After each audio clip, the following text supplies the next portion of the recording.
Olá, professor, eu me chamo Silvio. O nosso grupo ficou responsável pelo tema da anatomia da face e tem como integrantes, em ordem de apresentação, eu, Silvio, Caio Maia, Gabriel de Oliveira, Gabriele da Silva, Wesley Michel e Rony Marcos.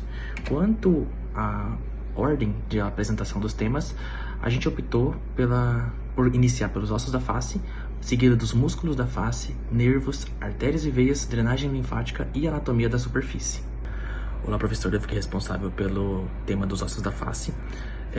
A minha câmera é posicionada abaixo do monitor, então para que eu acompanhe o slide eu preciso desviar o olhar o tempo todo. Bom, os ossos da face são divididos em dois grupos, o neurocrânio e o viscerocrânio. Os ossos que compõem o neurocrânio, eles dão proteção ao encéfalo, enquanto que os ossos que compõem o viscerocrânio dão formato à face. O neurocrânio possui 4 ossos ímpares e 2 ossos pares, enquanto que o viscerocrânio possui 2 ímpares e 6 pares. A definição de osso par e ímpar deve-se ao fato de que os ossos ímpares nós possuímos apenas um e ele está centralizado, enquanto que os ossos pares nós possuímos um direito e outro esquerdo. Abrindo então o tópico dos ossos pares do neurocrânio, nós temos o osso temporal, que por ser um osso par teremos ele direito e esquerdo, e está destacado pela setinha preta no slide. Já as setas verdes, em ordem, são as suturas, que nós temos a sutura escamosa, o septomastoide e a temporozigomática. São pontos em que o osso temporal está em contato com outros ossos próximos, então a escamosa, por exemplo, é o osso temporal com o osso parietal.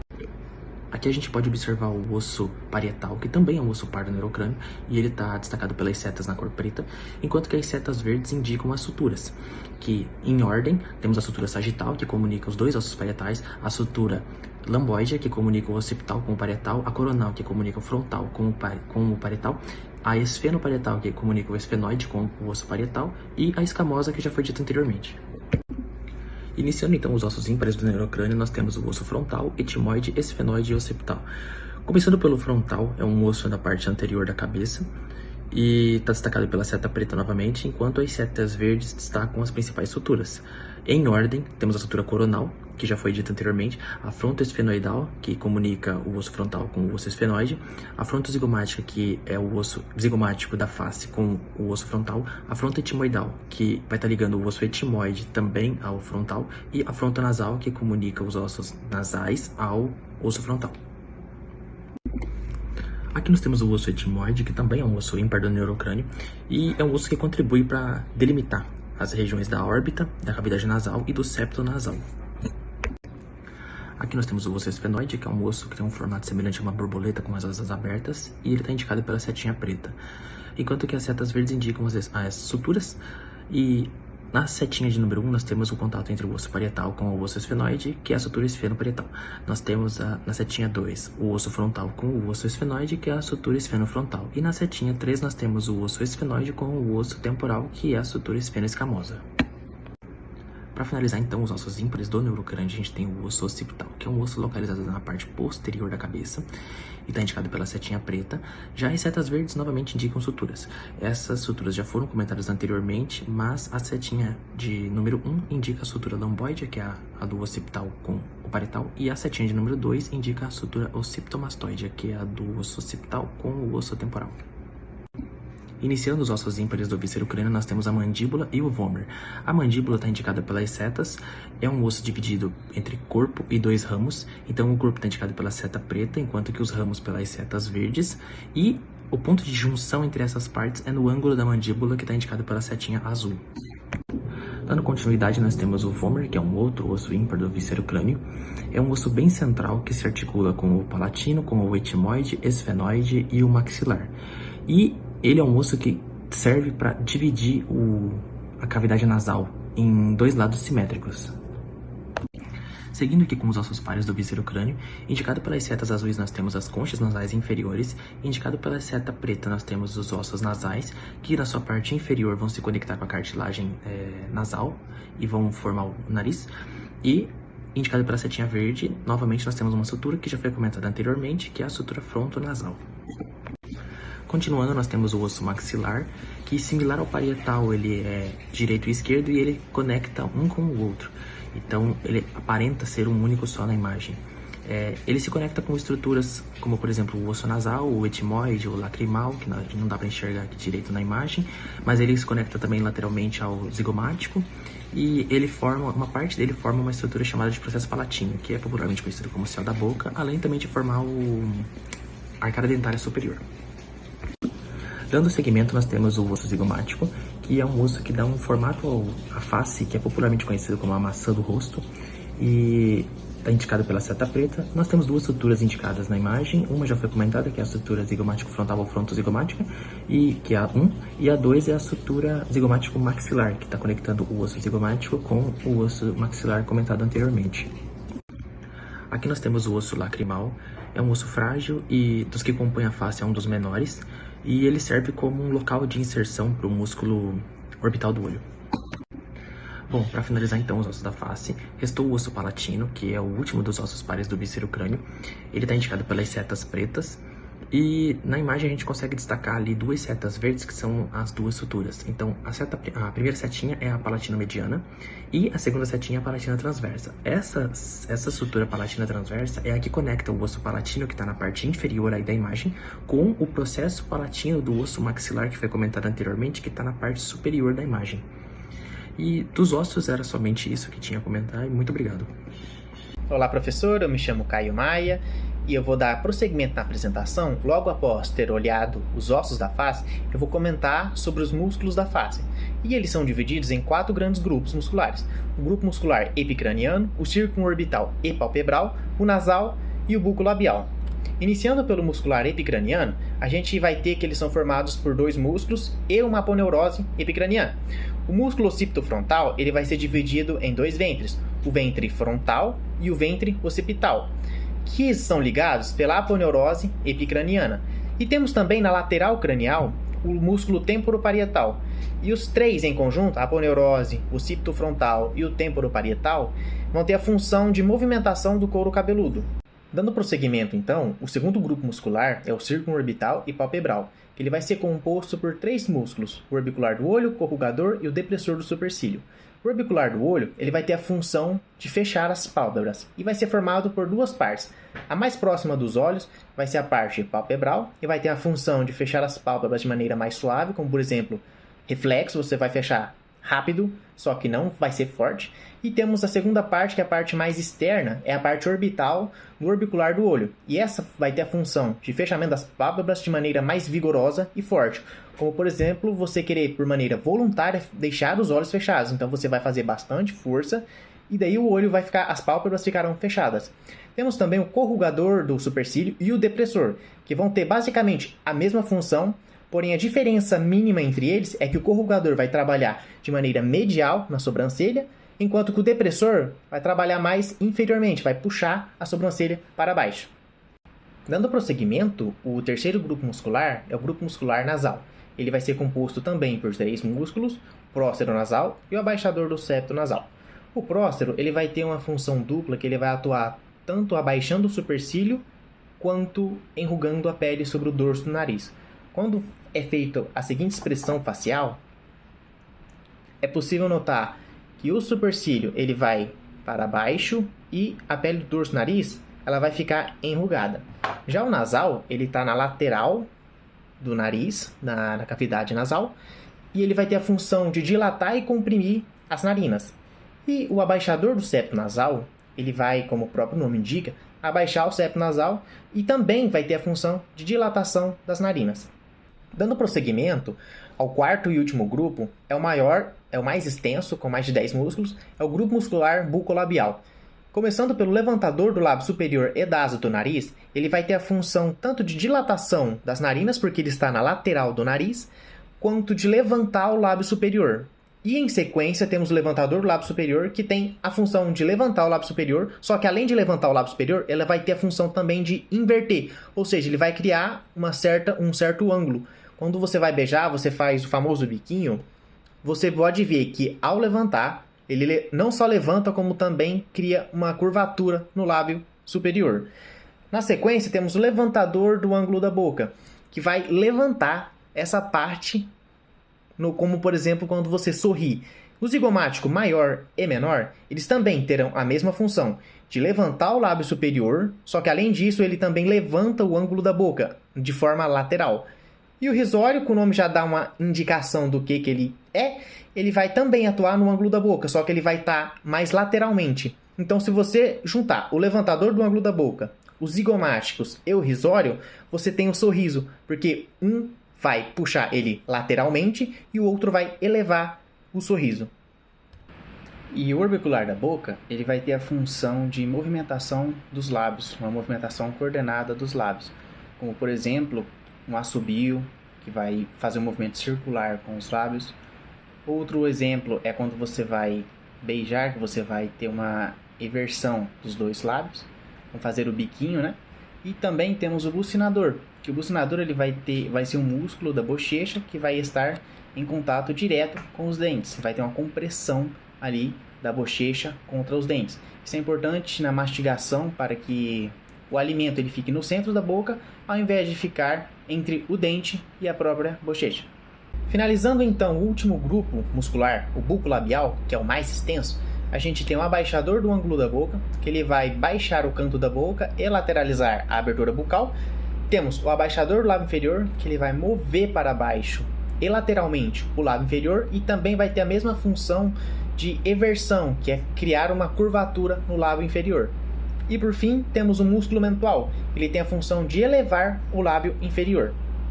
Finalizando então os músculos da face, nós temos outros 4 músculos que estão presentes além dos grandes grupos musculares, os 4, que são músculos temporal, masseter, auriculares e o platisma. O temporal ele vai estar presente, assim como o masseter, na mastigação, elevando a mandíbula e ajudando a fechar a boca. Só que ele vai puxar a mandíbula para trás, enquanto que o masseter, além de elevar a mandíbula, vai puxar eles para frente, puxar a mandíbula para frente. Os auriculares são 3. Anterior vai puxar a orelha para frente. O posterior vai puxar a orelha para trás. E o anterior e o superior vai elevar a orelha. E por fim temos o platisma, que é um músculo que se estende durante todo o pescoço e eles ajudam também, já que ele está até a lateral da mandíbula, a puxar o lábio inferior e o ângulo da boca para baixo. Então, finalizando a apresentação dos músculos da face, temos de maneira resumida que os 4 grupos musculares, além dos da mastigação e da mímica facial, compõem 23 músculos, que, além de cada músculo possuir uma função específica, trabalham também em conjunto para a expressão de sentimentos e emoções, trabalham na mímica facial. Sou o Gabriel, agora eu vou dar continuidade falando mais especificamente sobre a inervação da face, mais precisamente ainda sobre o nervo facial. E nessa parte eu vou abordar os ramos, as funções e as lesões. Bom, o nervo facial é um nervo misto, tem função tanto sensitiva quanto motora. Ele tem a origem aparente no encéfalo, mais precisamente no sulco bulbo-pontíneo. E onde ele vai sair no crânio? Ele vai sair no crânio, especificamente no forame estilomastoide. Qual o trajeto que esse nervo vai percorrer? Ele emerge no sulco bulbo-pontíneo, penetra no meato acústico interno e emerge no crânio pelo forame estilomastoide. E assim ele faz suas ramificações. Nessa imagem nós observamos os principais ramos. O ramo temporal, o ramo zigomático, o ramo bucal, o ramo mandibular e o ramo cervical, que é a divisão principal desse nervo facial. O nervo facial ele vai se dividir em 5 principais ramos: o temporal, o zigomático, o bucal, o marginal e o cervical. Ele passa pela glândula parótida, mas ele não a inerva, sendo que o temporal vai inervar os músculos da testa e parte superior da face, o zigomático, os músculos ao redor dos olhos, o bucal, o músculo da bochecha e lábios superiores, o marginal da mandíbula, lábios inferiores e mento, e o cervical, a plastisma do pescoço. Aprofundando mais nos músculos que o nervo facial inerva, nós temos o frontal, que ele tem função de elevar a sobrancelha, o orbicular, que tem função de fechamento dos olhos, o levantador do lábio superior, que a função é elevar o lábio, o zigomático menor, que a sua função é a protusão do lábio, o zigomático maior, que eleva o ângulo da boca para cima, o risório traciona o ângulo da boca para fora, a platisma traciona a pele do pescoço, o orbicular da boca ele serve para protusão e comprimir os lábios, o depressor do ângulo da boca ele movimenta o ângulo da boca. Além disso, a gente tem o mento, que serve para protusão do lábio inferior, o nasal, que é para abrir e deprimir a asa do nariz, e ele também vai inervar outras coisas, como a corda do tímpano, o ventre posterior do digástrico, o estilo ióideo e o Rhône, que tem função do ducto lacrimal. E quando a pessoa tem paralisia facial e fica com o olho aberto, isso se deve porque o nervo facial não inerva o elevador da pálpebra. É um dos músculos da face que ele não inerva. Nós temos também a função sensitiva do nervo facial, que é por sua vez responsável pela sensibilidade do pavilhão auditivo, do meato acústico externo e também no tímpano. Nós temos também outras funções, como a função vegetativa e a função gustativa. A função vegetativa está mais relacionada com as glândulas lacrimal, submandibular e a sublingual, enquanto a função gustativa do nervo facial inerva os 2/3 anterior da língua. O que a lesão do nervo facial pode causar? Ela pode causar algumas coisas, como a paralisia facial, que leva a uma plegia da musculatura da face, uma hiperacusia, que é uma acessibilidade a algumas faixas de som, logoftalmo, que é uma perda do reflexo palpebral, epíforo, que é um escorrimento da lágrima pela paralisia do músculo Rhône, sinal de Bell, quando o indivíduo fecha um lado do olho, o lado plégico, rota para fora e para cima, e a ageusia, que é a perda da gustação nos 2/3 anterior da língua. Dando continuidade à nossa apresentação, eu me chamo Gabriele Rosa e nós vamos começar a falar sobre as artérias da face. Não tem como fazer uma amplitude de todas as artérias, então nós pegamos as artérias principais como a artéria facial, que a origem dela é o ramo da carótida externa, próximo ao nível da artéria lingual. Ela passa medialmente ao processo estiloideal e ao vento posterior digástrico, contorna a mandíbula e cruza a margem inferior da mandíbula. Sobe na face em direção ao ângulo medial do olho, onde termina como artéria jugular. Os ramos principais são artéria labial inferior, artéria labial superior, artéria nasal lateral e artéria angular. A sua distribuição, ela vai irrigar a porção anterior do nariz, lábios, faces e bochecha, e ela fornece irrigação para retalhos cirúrgicos faciais. Já a artéria temporal superficial é um dos ramos terminais da artéria carótida externa, surgindo junto com a artéria maxilar, e percorre um trajeto posterior à articulação temporomandibular, atravessando a glândula parótida e emergindo acima do arco zigomático. Em seguida, ela corre pela fossa temporal superficial à face temporal, atingindo a região lateral do couro cabeludo, onde se divide em ramo frontal e parietal, além de emitir a artéria transversa da face. Já a artéria facial transversa, também conhecida como artéria transversa da face, costuma originar-se da artéria temporal superficial, na borda anterior ou ainda dentro da glândula parótida. Ela segue transversalmente abaixo do arco zigomático, geralmente superficial ao músculo masseter, acompanhando o ducto parotídeo em boa parte de seu trabalho, responsável pela irrigação lateral da face, incluindo bochechas, pele e músculos superficiais. Essa artéria pode anastomosar-se com ramos da artéria facial e artéria infraorbital. Por ser relativamente superficial, está sujeita a sangramentos em situações de traumas ou cirurgias na região parotídea e zigomática, incluindo cautela na identificação e preservação durante o procedimento cirúrgico. Já nas veias das faces, nós vamos trabalhar com 5 veias principais, sendo a primeira a veia supratroquear, que desce da região frontal da testa até o nariz, une-se à veia supraorbital para reformar a veia angular.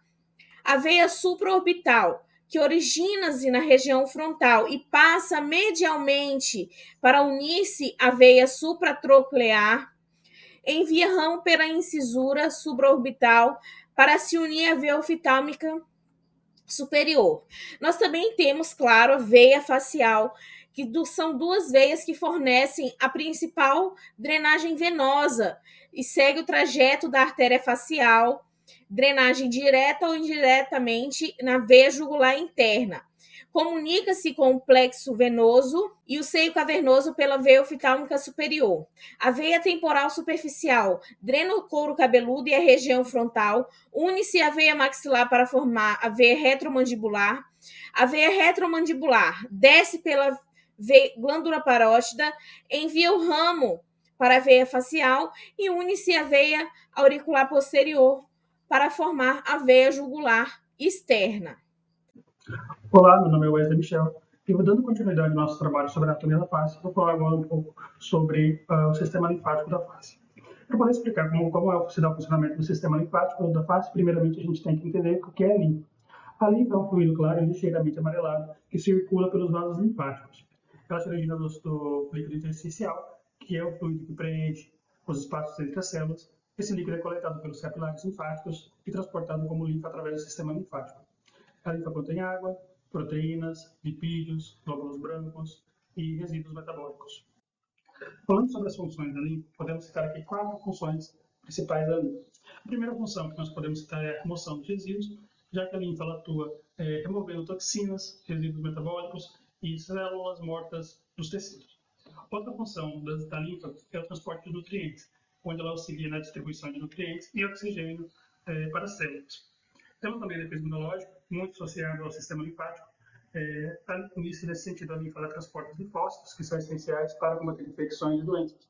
Temos também a manutenção do equilíbrio de fluidos, já que a linfa retorna o excesso de líquido dos tecidos, aquele líquido intersticial, para o sistema circulatório, isso ajudando a manter o equilíbrio hídrico no corpo. Para desempenhar sua função, a linfa precisa passar pelos linfonodos, que são também conhecidos como gânglios linfáticos. São pequenos órgãos em formato de feijão que estão espalhados ao longo do sistema linfático. Eles atuam como filtro para a linfa, capturando e destruindo substâncias nocivas como bactérias e vírus. Os linfonodos contêm células imunológicas, como linfócitos e macrófagos, que desempenham um papel vital na resposta imunológica do corpo. E como se dá a drenagem linfática da face? A drenagem linfática da face envolve algumas estruturas.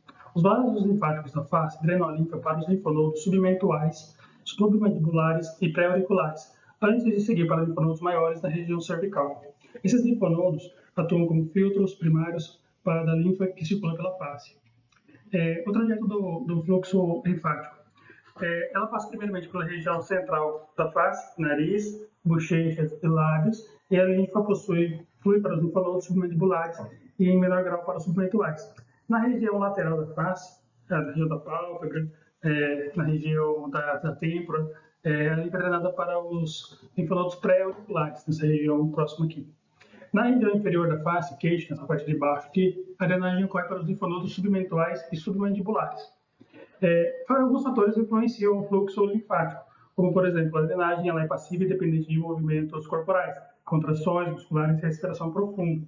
E na face, gestos faciais, por exemplo, como massagens específicas, como manipulação manual, podem estimular esse fluxo. Olá, professor, tudo bem? Me chamo Rony. Vou dar continuidade na nossa apresentação sobre a anatomia da face, focando aqui na anatomia superficial da face. O objetivo, então, dessa apresentação é entender algumas características da face, suas funções e também a sua importância. Dando sequência, então, na nossa apresentação aqui, vamos falar sobre a anatomia superficial da face, começando com um questionamento. Qual a importância de saber a terminologia de cada detalhe da face? Por que isso é importante? Isso é importante porque cada estrutura permite uma comunicação clara, precisa e padronizada entre profissionais. Isso é muito importante para que haja clareza nos procedimentos. Agora que a gente entendeu isso, vamos ver o nome de cada estrutura aqui conforme a imagem ao lado. Então, começando de maneira superior para inferior, nós temos aqui o osso frontal, que é o osso da testa, que tem como principal função a proteção. Abaixo temos os dois supercílios, que é a região linear de pelos, os dois supercílios. Temos uma proeminência acima desses supercílios, que se estende lateralmente, é o que nós chamamos de arco superciliar. E entre os dois supercílios nós temos a glabela, na região medial entre os dois supercílios. Na região dos olhos nós temos as duas pálpebras, que tem como principal função a proteger os nossos olhos contra agentes externos, contra a luz excessiva e também de distribuir a lágrima, mas a principal função, a pálpebra superior e inferior. Essa região mais medial do olho, onde forma um ângulo quando abre e fecha o olho, é o que nós chamamos de epicanto, muito proeminente em asiáticos. Além disso, há 2 sulcos no olho, um superior, que é o sulco suprapalpebral, e o infrapalpebral aqui nos olhos. Passando agora para a região do nariz, o nariz também tem algumas nomenclaturas, por exemplo, essa região superior mais média do nariz é o que nós chamamos de dorso, popularmente conhecido como ponta do nariz, é o ápice do nariz. Essas regiões laterais proeminentes é o que nós chamamos de asas do nariz, e por onde entra a respiração, que é a narina. Então a narina não é o conjunto, é por onde entra a respiração. E para que haja essa divisão das 2 narinas, nós temos o septo nasal, que faz essa divisão. Passando agora para os lábios, nós temos primeiramente no lábio superior, na região média, o tubérculo, que é essa proeminência no lábio superior, e essa porção que se estende superior até o septo nasal, que nós chamamos de filtro, onde tem essas 2 linhazinhas verticais. Além disso, nós temos o sulco nasolabial, que é essa linha oblíqua, principalmente mostrada quando a gente sorri, que divide, né, os lábios da nossa bochecha. Além disso, nós temos a fissura oral, que nada mais é que a abertura da boca. Temos também a comissura labial, igualmente nos olhos que formam um ângulo, a boca quando está aberta ou fechada forma um ângulo nessa região lateral, que nós chamamos de comissura. No lábio inferior temos também a margem vermelha, que é essa região muito sensível da boca, principalmente a calor e frio, então é a margem vermelha. Abaixo dela nós temos um sulco, é o sulco mentolabial, e abaixo do sulco mentolabial, aqui, conhecido popularmente como queixo, é a protuberância mental. Essas são as estruturas superficiais da face. Falando agora brevemente sobre as principais características da face, que tem características muito fascinantes. Uma delas é a pele. A nossa pele ela é muito sensível, essa pele da face. É uma das regiões mais sensíveis do nosso corpo. Isso se dá principalmente porque ela está exposta a agentes químicos e radiação, mas também por causa de sua estrutura, né? Por exemplo, os músculos eles não se inserem diretamente no ossos, a maioria deles, mas se inserem diretamente na pele, para que haja toda essa transmissão de humor, de expressão facial. Isso é feito por causa que também não há faces, como na maioria dos outros músculos do nosso corpo, que há faces que tornam esses músculos mais rígidos. Na pele não funciona assim. E a principal característica da face é ter esses músculos, principalmente esfincterianos e dilatadores. Outra característica muito interessante sobre a nossa face, além da proteção e desses músculos esfincterianos e dilatadores, nós temos também a nossa interação social, as nossas expressões, a forma com que a gente lidar com o outro é através da nossa face. Então tem como essa característica principal também demonstrar alegria, espanto, raiva. Enquanto eu falo aqui, por exemplo, eu estou me expressando, então tem toda essa questão da face também. Além dos órgãos do nosso sentido. Todos os nossos sentidos, com exceção da audição, estão na face. A audição está mais posterior, mas para que haja uma expressão também precisa chegar ao efeito sonoro e ser interpretado, né, para que haja toda essa expressão facial. Então é uma característica muito importante da face também. Continuando então, a nossa face tem outra função muito importante como característica através da nossa pele, que é um indicativo de saúde, por exemplo, a palidez, o cor amarelada nos olhos pode ser um indicativo, por exemplo, de anemia. Além disso, né, a exposição frequente, por exemplo, ao sol pode gerar aí o câncer de pele através das manchas na pele de feridas. Outra característica muito importante da face é sobre a sua sensibilidade. Nós temos, por exemplo, o 5º par de nervo craniano, ele vai se ramificar na face em outros 3. E isso é muito importante por quê? Porque através da sensibilidade, né, dessas porções da pele, pode-se inferir ou não lesões nesses nervos, né? Então, por exemplo, nós temos o nervo trigêmeo se ramificando em 3. Em roxo, na imagem, nós vemos o nervo oftálmico. Então, através de um teste simples, através de uma gaze molhada, a pessoa tiver a sensação ou não de toque, pode ser um indicativo de lesão. Da mesma forma, no nervo maxilar em amarelo e no nervo mandibular aqui em verde. Por fim, temos aqui outras estruturas que servem como ponto de referência para que os profissionais consigam realizar os seus procedimentos, né? Então nós temos aqui desde ossos, suturas, incisuras, até forames, todos aqui identificados para que possam ser localizados pelos profissionais na hora de realizar algum procedimento. Tem o formato, o corpo desses ossos, tem o local desses forames, né? Tudo isso é muito importante para a anatomia, na realização de procedimentos. Finalizamos aqui a nossa apresentação, entendendo a importância de cada estrutura para a anatomia da face. Para que fosse possível a gente realizar esse trabalho, usamos algumas referências que estão nos próximos slides. Muito obrigado, professor. Até o próximo.